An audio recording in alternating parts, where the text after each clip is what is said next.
Amal itu dicatat oleh malaikat setiap saat. Malaikat yang mencatat ini tak pernah tidur, tidak pernah lupa, tidak pernah lalai, tidak pernah mengantuk. Mereka ditugaskan oleh Allah untuk mencatat setiap gerak-geri ucapan yang kita lakukan dalam kehidupan ini.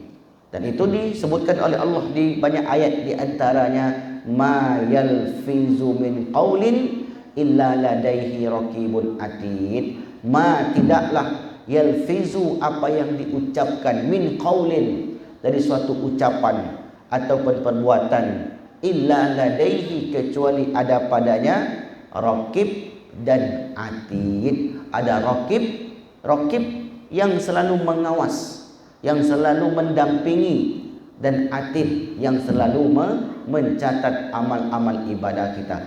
Kita mengkaji sebuah tema tentang perjalanan kehidupan manusia setelah meninggalkan kehidupan dunia. Sebagaimana yang kita telah maklumi bahwasanya terdapat 5 alam kehidupan yang dilalui umat manusia. Yang pertama ialah kehidupan di alam arwah, dan kehidupan ini telah berlalu. Yang kedua, kehidupan alam rahim. Kehidupan yang kedua ini pun sudah kita lalui. Kehidupan yang ketiga ialah kehidupan dunia, yang sekarang sedang kita jalani, dan kehidupan dunia ini pasti akan kita tinggalkan. Dan tidak ada yang kita bawa kecuali amal. Orang yang beramal, maka itulah orang yang beruntung. Orang yang tidak beramal, maka pastilah orang yang merugi, karena tidak ada sesiapa pun yang bisa memberi pertolongan kecuali amal-amal ibadah yang telah ia lakukan selama hidup. Yatba'ul mayyita thalathatun, yang mengikuti si mayit ke alam kubur 3 macam. Ahluhu wa maluhu wa amaluhu. Amalnya, ahluhu keluarganya, maluhu hartanya, wa amaluhu dan amalnya. Fayarji'u usnani, kembali 2 dari yang 3. Fayarji'u ahluhu wa maluhu, maka kembalilah, pulanglah, ditinggalkannya lah yang pulang harta dan keluarganya. Wa yabqa ma'ahu amaluhu, dan yang menemaninya hanyalah amal ibadah yang ia lakukan semasa hidup. Lalu setelah alam dunia, kita pun menuju alam barzakh, alam yang keempat, kehidupan yang sangat panjang. Batas waktu kehidupan barzakh sampai datang hari berbangkit. Wa min waraihim barzakhun ila yaumi yub'atsun. Di belakang mereka ada barzakh sampai datang hari kiamat. Setelah hari kiamat tiba, maka kemudian seluruh manusia akan dibangkitkan, ditandai dengan tiupan sangkakala yang kedua. Tsumma nufikha fihi ukhra fa idahum qiyamun yanzurun. Lalu kemudian ditiuplah sangkakala yang kedua, lalu tiba-tiba seluruh makhluk dibangkitkan oleh Allah menuju kehidupan akhirat, yaumil mahsyar.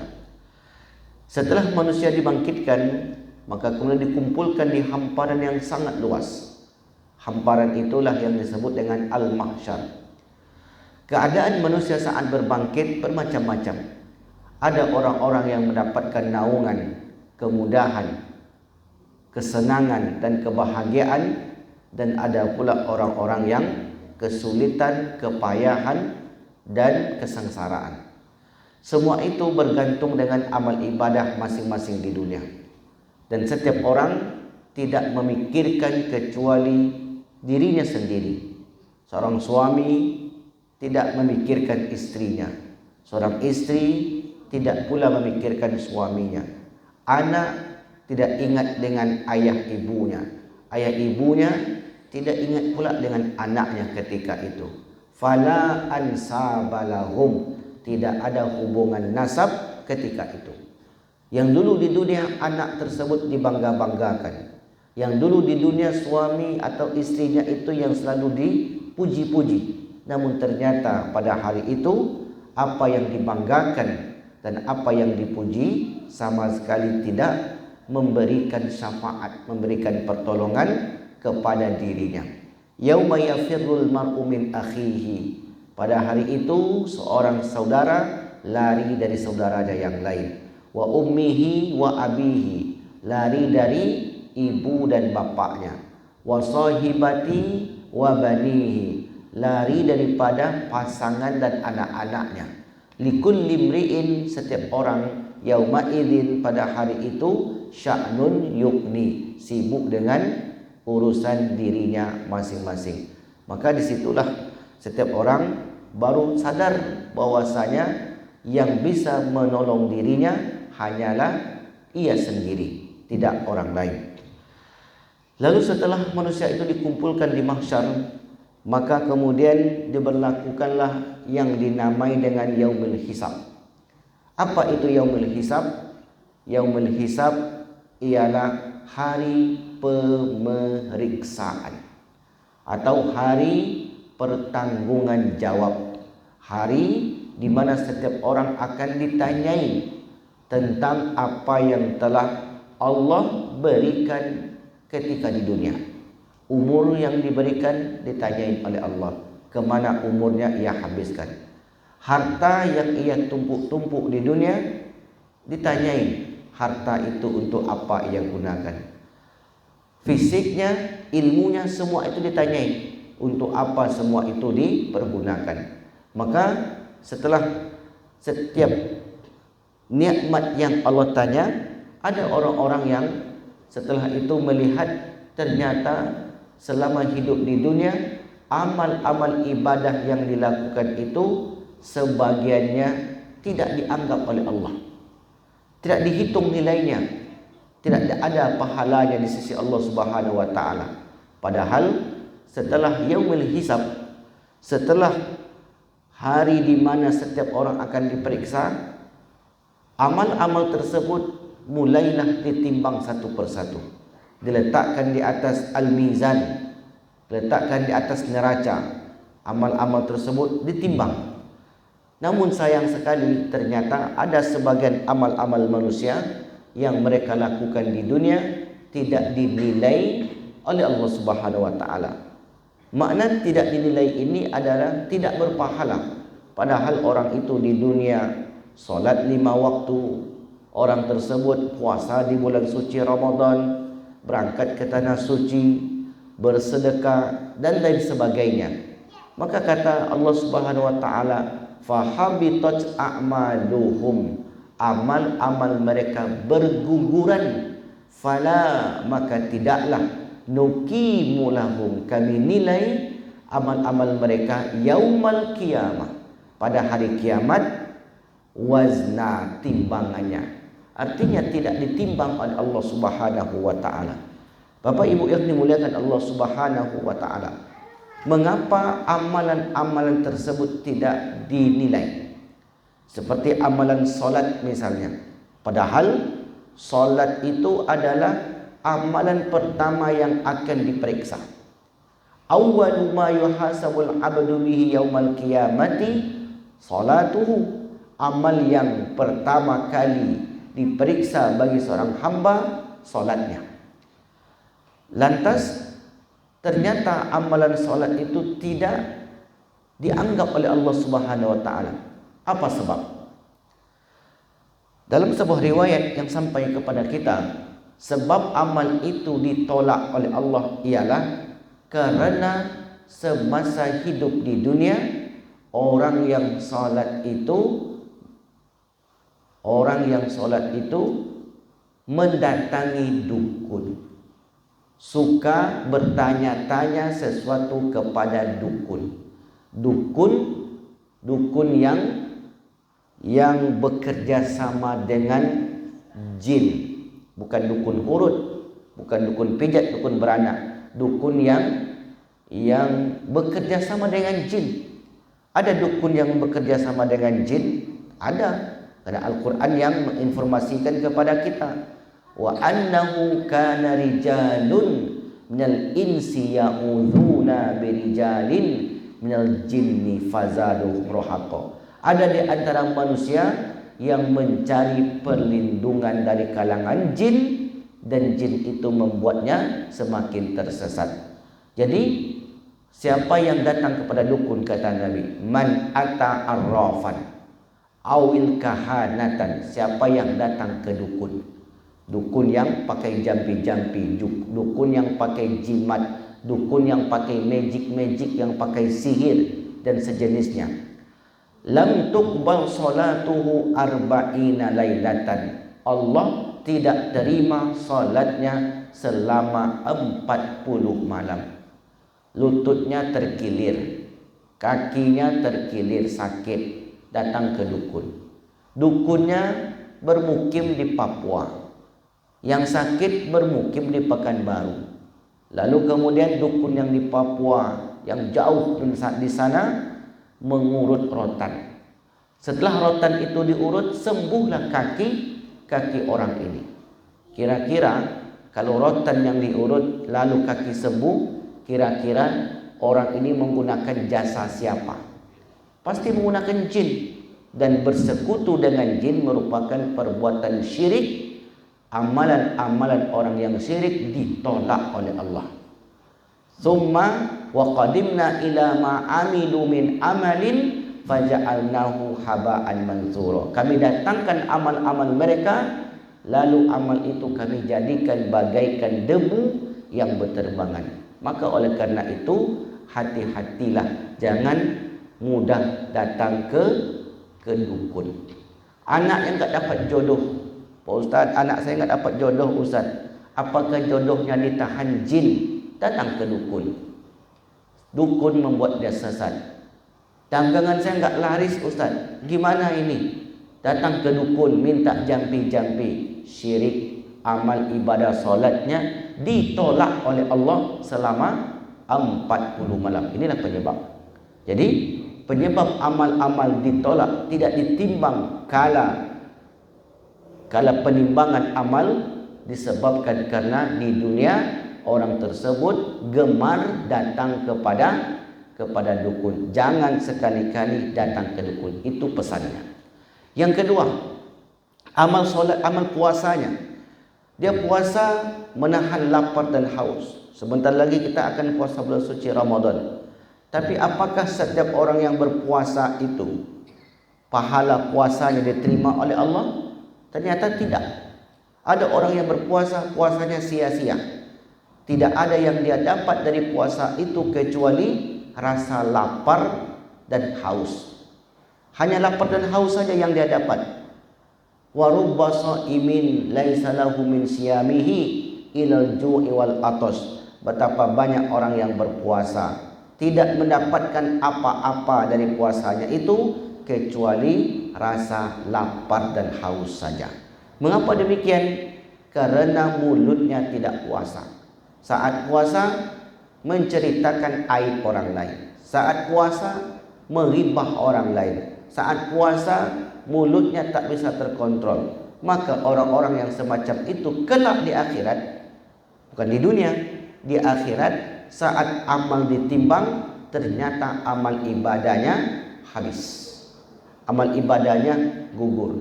Kalaupun ada yang penting ingin disampaikan, maka sampaikan ke kawan itu. Sekarang saya sedang puasa, jangan dulu meribah. Nanti habis buka baru kita ribah. Enggak apa-apa. Tapi jangan ketika puasa. Karena ketika puasa membuat amal ibadah puasa kita habis. Tapi jangan pula betul-betul diiyakan cakap saya tadi. Tak boleh meribah walaupun dalam keadaan tidak berpuasa. Jadi jangan mentang-mentang puasa enggak boleh, di luar puasa berarti boleh. Tidak boleh.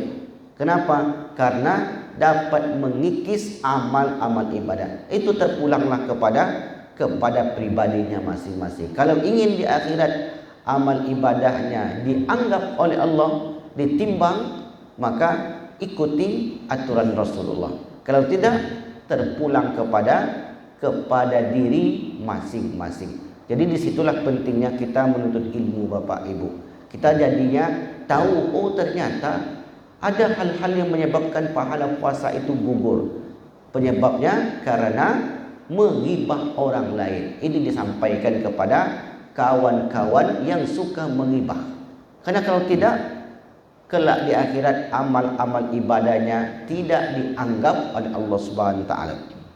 Kemudian apalagi yang menyebabkan amal ibadah itu gugur?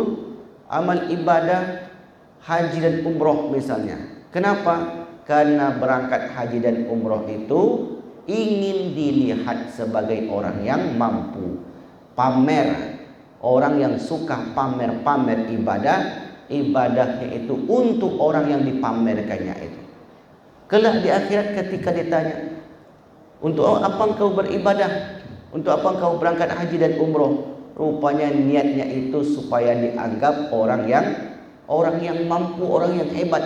Berangkat ke tanah suci sekali dalam sebulan. Setahun itu lebih kurang 10 kali berangkat. Rupanya tujuan niatnya itu dianggap sebagai orang yang hebat. Maka amal ibadah umrohnya habis untuk orang yang ia cari muka tadi.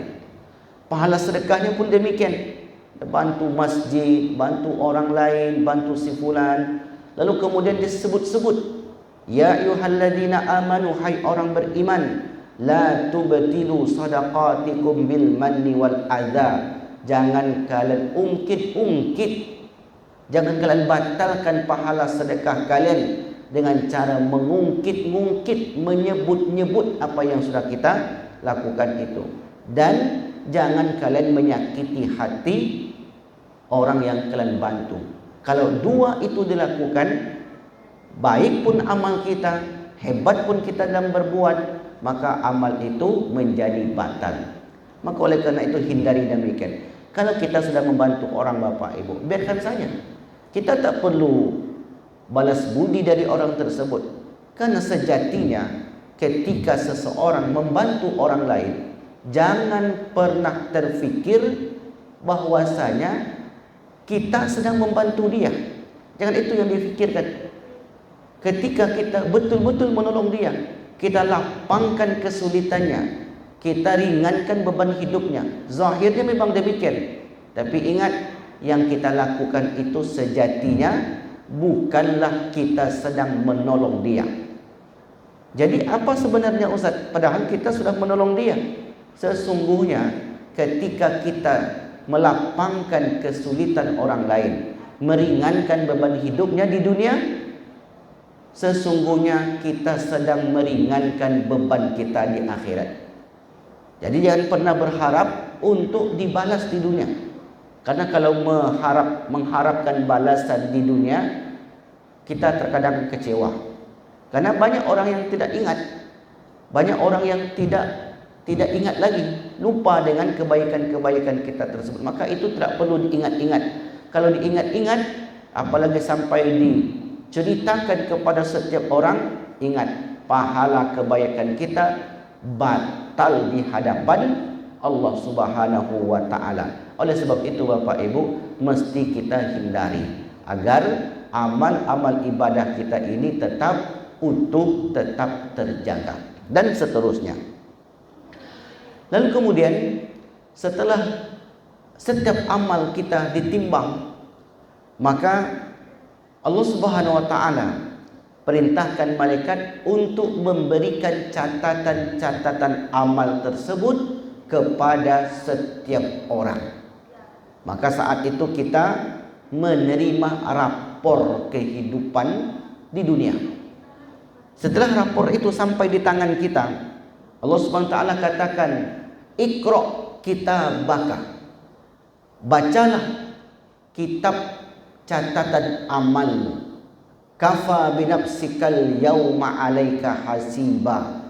Maka cukuplah dirimu pada hari ini untuk menjadi pemeriksa amal-amalmu sendiri.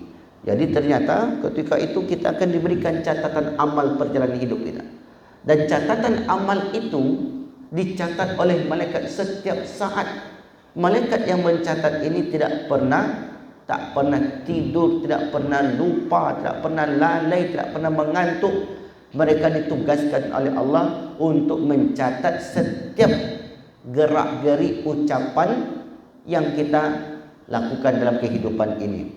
Dan itu disebutkan oleh Allah di banyak ayat, di antaranya ma yalfizu min qaulin illa ladaihi raqibun atid. Ma, tidaklah, yalfizu, apa yang diucapkan, min qaulin, dari suatu ucapan ataupun perbuatan, illa ladaihi, kecuali ada padanya raqib dan atid. Ada raqib yang selalu mengawas, yang selalu mendampingi, dan atid yang selalu mencatat amal-amal ibadah kita. Maka malaikat-malaikat itulah yang mencatat setiap perjalanan hidup kita di dunia, dan catatan-catatan itu akan diterima oleh setiap orang ketika di akhirat kelak.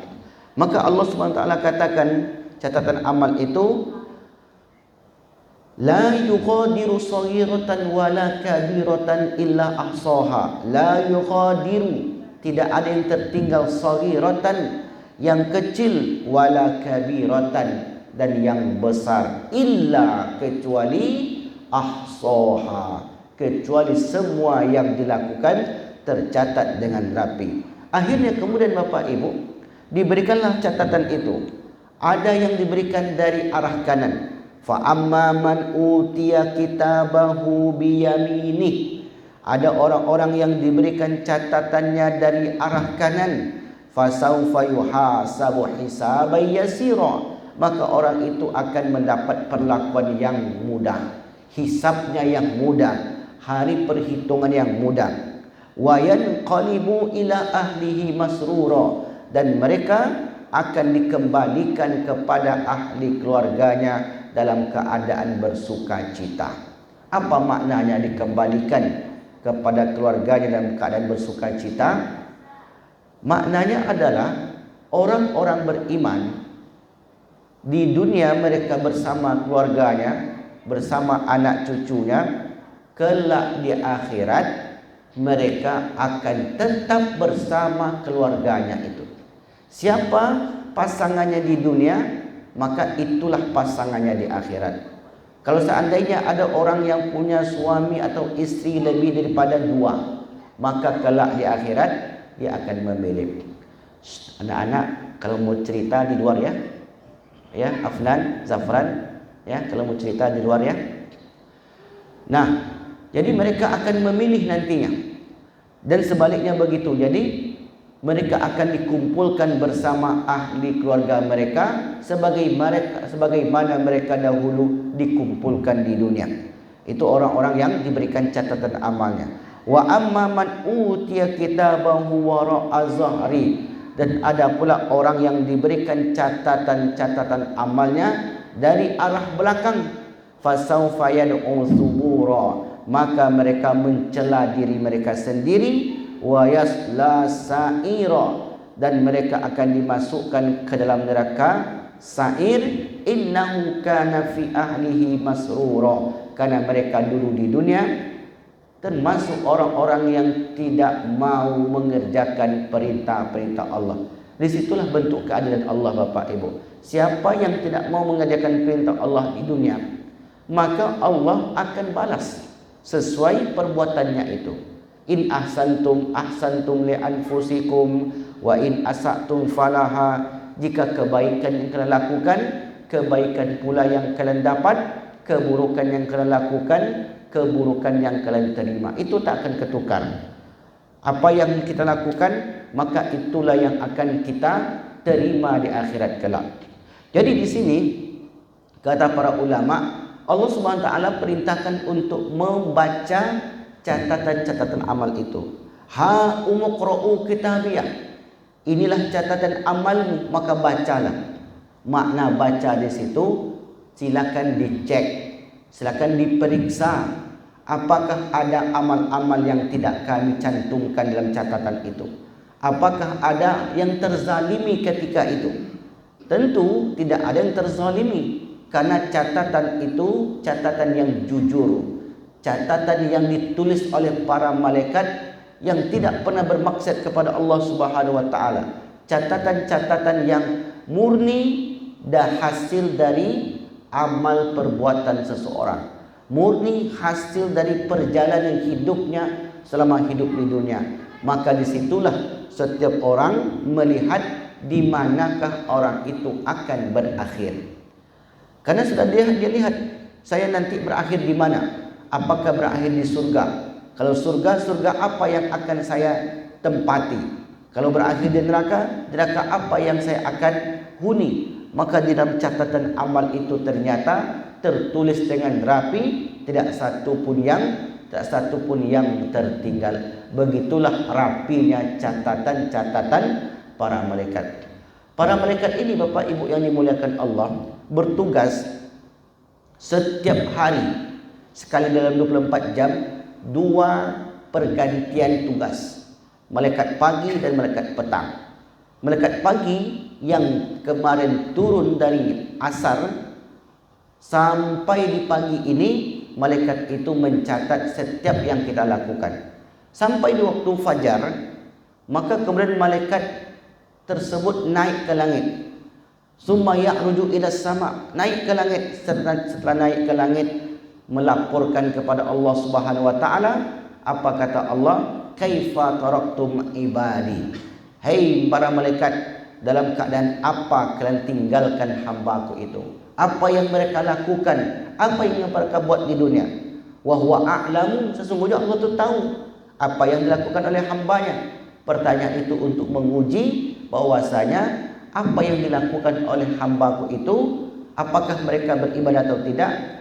Maka kemudian dijawab oleh para malaikat, atainahum wa hum yusallun wa taraknahum wa hum yusallun. Kami datangi mereka kemarin dalam keadaan beribadah, dalam keadaan salat. Wa taraknahum wa hum yusallun. Tadi kami tinggalkan mereka dalam keadaan salat pula. Maka itulah yang dilakukan oleh para malaikat setiap hari, pagi dan petang, selalu bergantian mencatat perjalanan kehidupan manusia di dunia ini. Setelah catatan-catatan amal itu diberikan kepada setiap orang, maka kemudian berlakulah periode di akhir kehidupan di akhirat, yaitu melintasi titian sirat. Karena titian sirat itu, Bapak Ibu, adalah ujung dari perjalanan manusia. Kalau berhasil melewati titian sirat, maka tidak ada yang menghalanginya masuk surga kecuali hutang piutang. Karena di ujung titian sirat itu ada satu jembatan yang disebut dengan kantara. Jembatan kantara ini jembatan di mana setiap orang yang bermasalah dengan seseorang di dunia akan dikisos nantinya, akan dihukum lagi. Hukumannya berupa amal-amal ibadahnya diambil. Kalau di dunia seseorang tersebut menzalimi orang lain, mengambil hak-hak orang lain, memiliki hutang kepada orang lain, maka hutang itu misalnya tidak ia bayar sebelum meninggal dunia, atau hutang orang tuanya tersebut tidak mau anaknya membayarnya, padahal orang tua itu meninggalkan harta yang cukup untuk bayar hutang tadi. Tapi anak terkadang tak mau membayar. Anak hanya menginginkan harta warisan saja. Padahal orang tua itu terkadang meninggalkan harta warisan dan meninggalkan warisan hutang. Tak selamanya meninggalkan harta warisan. Seperti ayah saya saat meninggalkan hutang lebih kurang 3 juta. Setelah ayah saya meninggal, saya berkewajiban untuk membayar hutang tersebut. Kalau tidak dibayar, maka di ujung titian sirat itu wa tu'khadhu hasanatuhu, amal-amal baik orang tersebut akan dihampas, akan diambil. Maka kata Nabi, man kanat indahu mazlamatun, siapa yang menzalimi orang lain di dunia, mengambil tanahnya walaupun sejengkal, mengambil haknya, merampas yang bukan miliknya, menzalimi orang ini, menzalimi orang itu, maka kemudian orang tersebut, kata Nabi, falyatahallal, hendaklah ia halalkan pada hari ini, hendaklah ia selesaikan pada hari ini, qabla, sebelum datang hari di mana la yanfa'u malun wala banun, tidak bermanfaat bagi kalian harta benda kalian, tak bermanfaat bagi kalian anak-anak kalian. Qabla ayakuna, sebelum datang hari, la yanfa'u dirham wala dinar, dinar dan dirham, uang ketika itu tidak berperan sama sekali. Maka yang berperan ketika itu adalah amal-amal ibadahnya. Dan ternyata amal ibadahnya ini pun dirampas dan diberikan kepada orang-orang yang dizalimi atau orang yang dihutangi. Maka pesannya Bapak Ibu, kalau kita punya hutang, sekecil apapun hutang kita itu, khususnya hutang materi, maka jangan pernah dianggap lunas sebelum kita membayar. Jangan anggap sepele. Itu perkara yang sangat besar. Dan bahkan Nabi Muhammad SAW, kalau ada sahabatnya yang meninggal dalam keadaan berhutang, maka Nabi tidak mau menyolatkannya. Suatu hari seorang sahabat meninggal, dan ternyata sahabat ini memiliki hutang sebanyak 3 dinar. Lalu kemudian kata Nabi, afalahu dainun, apakah sahabat ini punya hutang? Lalu kemudian dijawablah oleh sahabat lain, na'am ya Rasulullah, dia punya hutang sekitar 3 dinar. Lalu apa kata Nabi?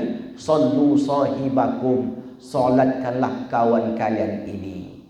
Dianggap bukan sahabat dia, bukan kawan Nabi. Solatkanlah kawan kalian ini. Nabi tak mau menyolatkannya. Nih, kawan kalian solatkan. Sallu sahibakum. Sampai kemudian ada seorang sahabat yang menjamin hutang tersebut. Barulah Nabi mau menyolatkan sahabat yang meninggal tersebut. Ini apa maknanya Bapak Ibu?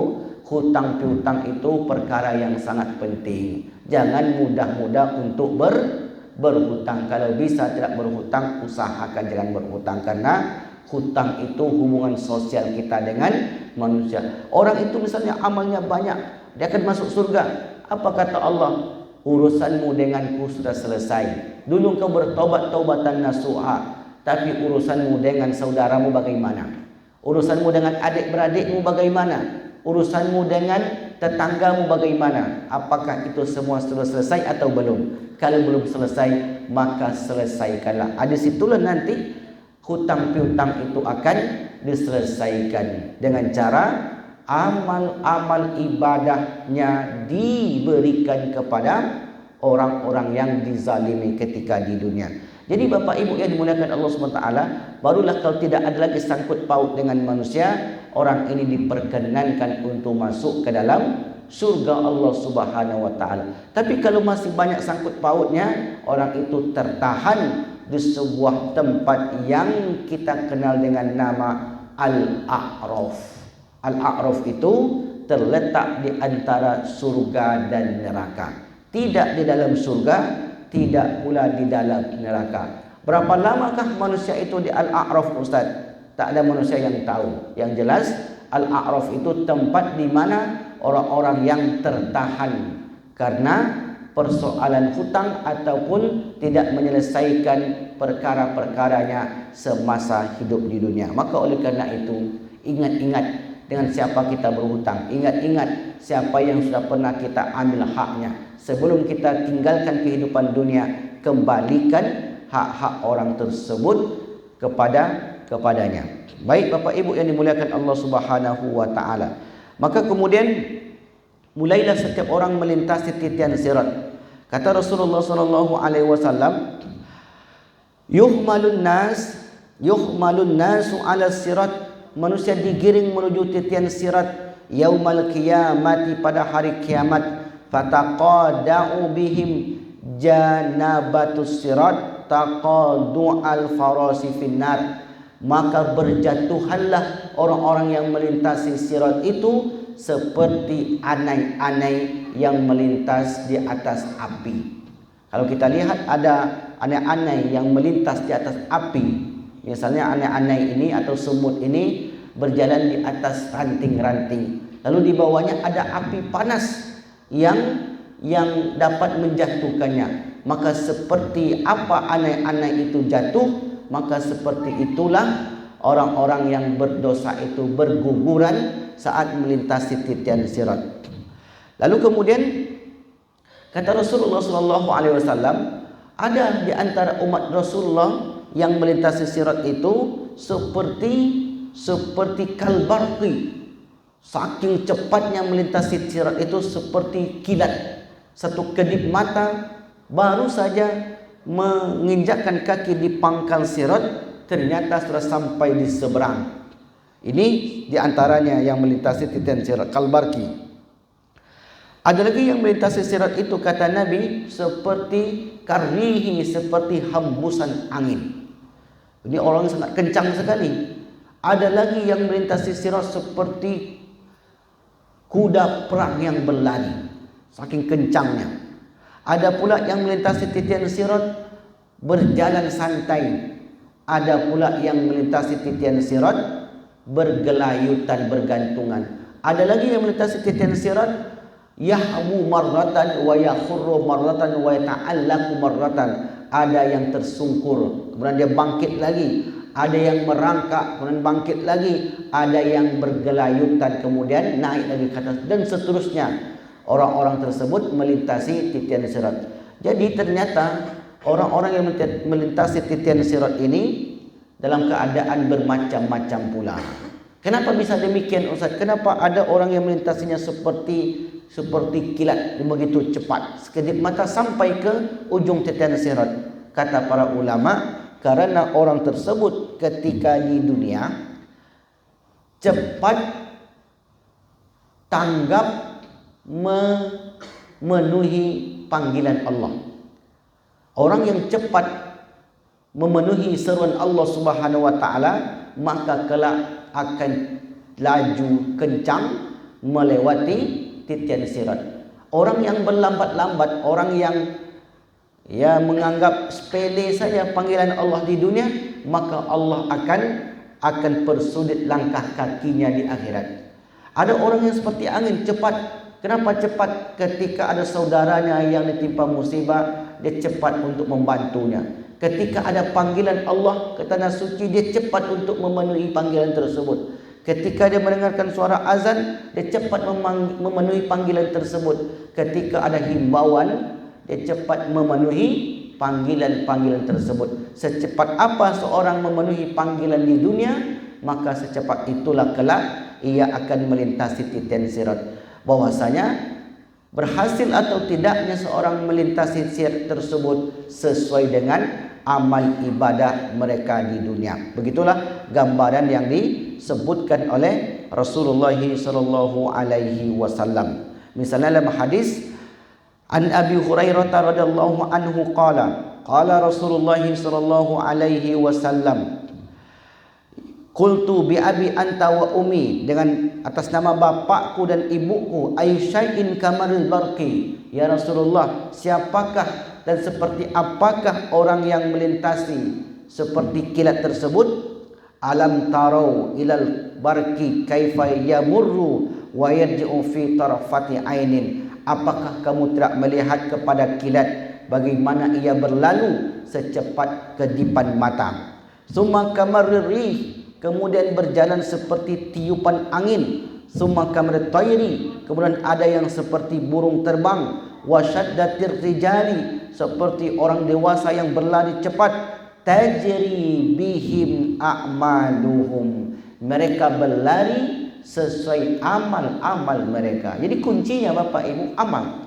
Amal itu amal sendiri-sendiri. Amal tersebut amal yang ikhlas karena Allah. Kalau amal yang tidak ikhlas karena Allah, seperti yang kita sampaikan di awal tadi, amal tersebut berguguran. Amal tersebut tidak dapat memberi syafaat. Puasanya tidak bisa menolong, solatnya tidak bisa menolong, zikir bacaan Qur'annya tidak bisa menolong. Bahkan nanti di akhirat, kata Nabi, 3 di antara orang yang pertama-tama dilemparkan ke dalam neraka, ada 3 kelompok. Yang pertama, kata Nabi, orang yang membaca Al-Quran.